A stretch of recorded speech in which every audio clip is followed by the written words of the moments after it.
Hello friends,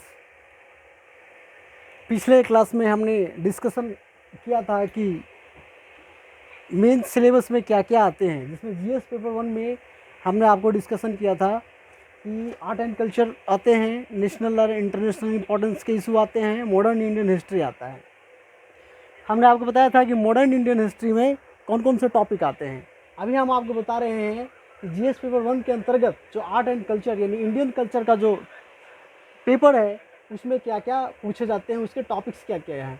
देखिए, Indian culture में आपका आता है जैनिज़्म, बुद्धिज़्म, वर्ण आश्रम यानी वर्ण व्यवस्था। तो जो था हमारे देश में जो वैदिक पीरियड में जो वर्ण व्यवस्था था उसके क्वेश्चन बनते हैं। इसके बाद देखिए social, political and economical culture, जो वैदिक पीरियड में सोशल, पॉलिटिकल और इकोनॉमिकल कल्चर था वहाँ से क्वेश्चन पूछते हैं। इसके बाद पूछते हैं आर्कियोलॉजिकल एविडेंस से क्वेश्चन आते हैं। इसके बाद फॉरेन ट्रैवलर से क्वेश्चन आते हैं। जो फॉरेन ट्रैवलर जो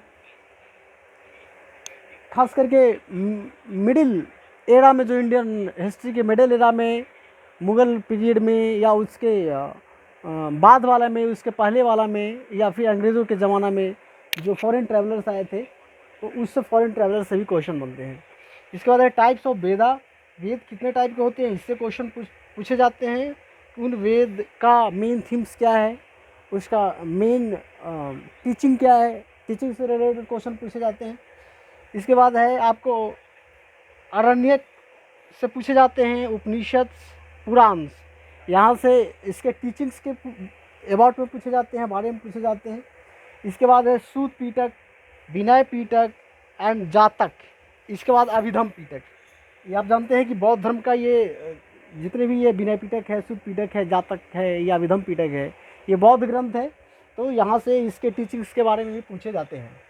इसके बाद एक तीर्थकर है, जो 24 तीर्थकर हुए हैं जैन धर्म का, यहाँ से प्रश्न पूछे जाते हैं।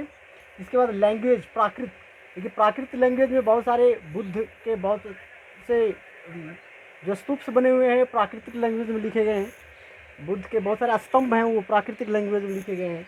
तो ये जो स्तंभ पर प्राकृतिक लैंग्वेज लिखा गया है इससे भी पूछा जाता है। तो प्राकृतिक लैंग्वेज पूछा जाता है, लैंग्वेज नहीं पूछा जाएगा बल्कि लैंग्वेज का इंपॉर्टेंस पूछा जाएगा। इसके बाद एक कल्पसूत्रा, तो ये है आप इस वक्त कल्पसूत्रा। इसके बाद आपको कल्चर में पूछे जाते हैं, इस्लामिक कल्चर से क्वेश्चन आते हैं आपको। फिर इसके बाद ब्रिटिश कल्चर से क्वेश्चन आते हैं।